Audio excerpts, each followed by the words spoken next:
এ কি, এই গর্তে এত বড় সাপ ছিল আর আমি দেখতেই পেলাম না।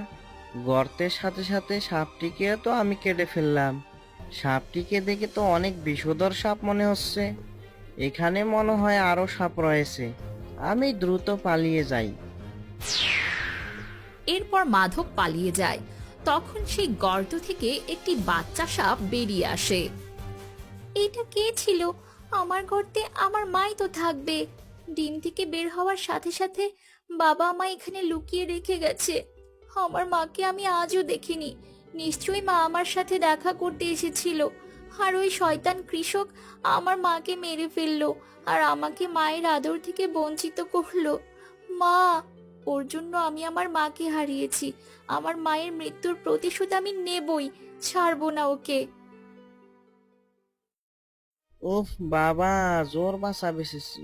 আর একটু হলেই সাপটা আমাকে কামড়ে দিত। ওগো, কি হয়েছে? এমন হাঁপাচ্ছ কেন? আর এত তাড়াতাড়ি তোমার আলকাটা শেষ? আর বলো না, আল আর কাটলাম কোথা থেকে। আজকে আমার কপালটাই খারাপ।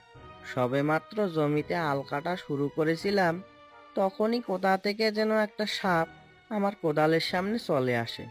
আর আমি না জেনে বুঝে সাপটিকে কোদালের কোপে দুখণ্ড করে ফেলেছি।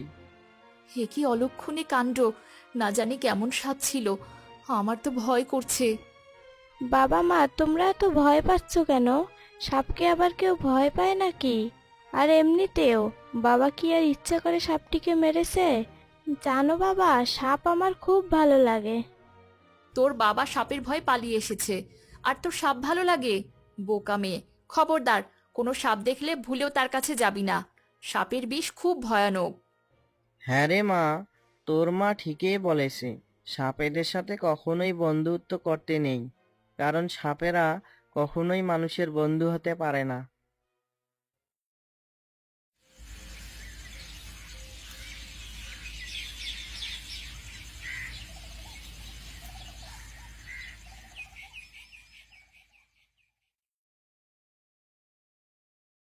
কোথায় ওই কৃষক? আজ না হয় কাল তোকে তো এই মাঠে আসতেই হবে। যেদিন তুই আমার সামনে আসবি সেদিনই তোর শেষ দিন হবে। কিন্তু আমার বেশি ওই কৃষক মরবে তো। যদি না মরে তবে তো উল্টো ও আমাকেই মেরে ফেলবে।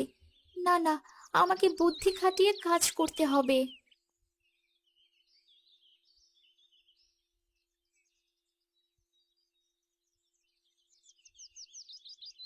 যাক বাবা, গর্তে তবে একটাই সাপ ছিল।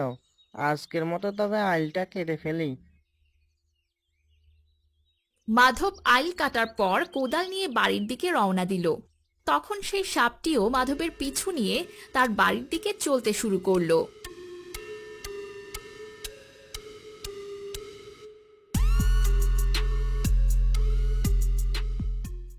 যতদিন না আমি তোকে শেষ করতে পারছি ততদিন আমি এখানেই থাকবো। বাবা, তুমি দ্রুত হাত মুখ ধুয়ে এসো, আমার খুব খিদে পেয়েছে।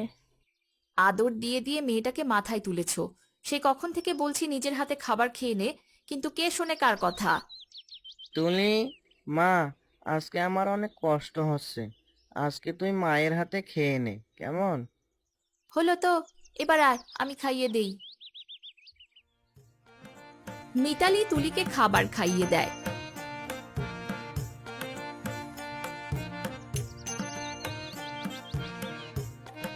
তখন আড়াল থেকে সেই সাপটি বলে, আজকে আমার মা বেঁচে থাকলে আমাকেও এমন আদর করে খাবার খাওয়াতো। মা, তুমি আমাকে ছেড়ে এভাবে চলে গেলে আমি এই মেয়েটিকে কামড়ে দেব। তবেই না ওর মা বাবা উচিত শিক্ষা পাবে।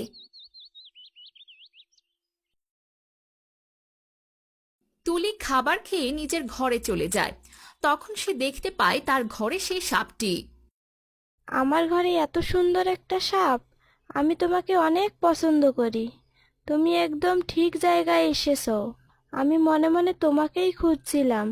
আমার কাছে থাকলে তোমার আদর যত্নের কোনো ত্রুটি হবে না। দাঁড়াও, আমি তোমার জন্য এক বাটি দুধ আনছি।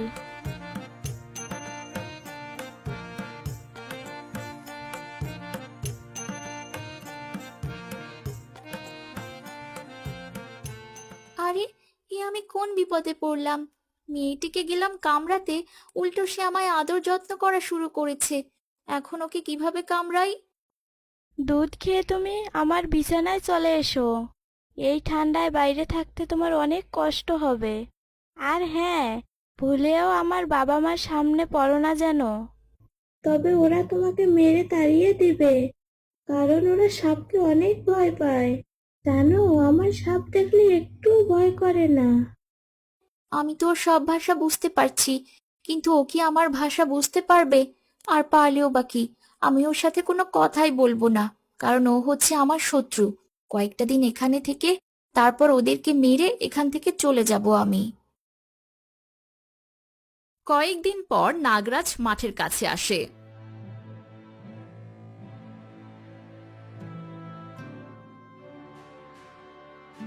এ কি, এই মাঠটিকে এভাবে কে ফসল চাষ করেছে?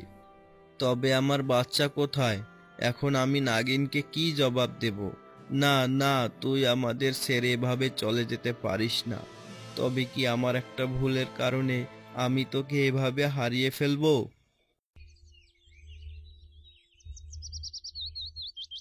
বাবা, মাকে তো হারিয়েছি, তুমিও কি আমার খবর নিতে আসবে না? আজকে কতদিন হলো আমার বাবাকে দেখি না। সব হয়েছে এই কৃষকের জন্য। আমার বিষ সত্যিই কাজ করে কিনা আজকে তার প্রমাণ হবে।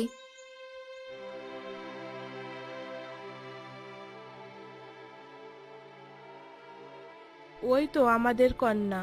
মা, তুই ওইদিকে কোথায় যাচ্ছিস? মানুষের ঘরে ঢুকে মানুষদেরকে কামড়ে দিতে যাস না। আমার কাছে আয়। আমরা তোকে কত খুঁজেছি, আর তুই কি না এখানে?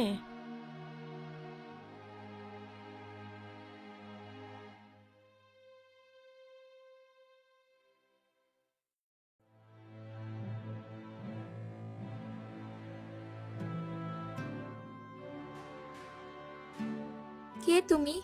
আমার মা মারা গিয়েছে। ওই কৃষক আমার মাকে মেরেছে, তাই তো মায়ের মৃত্যুর প্রতিশোধ নিতে আমি এখানে এসেছি। ওগো, আমাদের কন্যা এসব কি বলছে? ও তো নাগিন কন্যা, ও তবে কাকে হারিয়েছে? মা, আমাদের কাছে আয় তুই।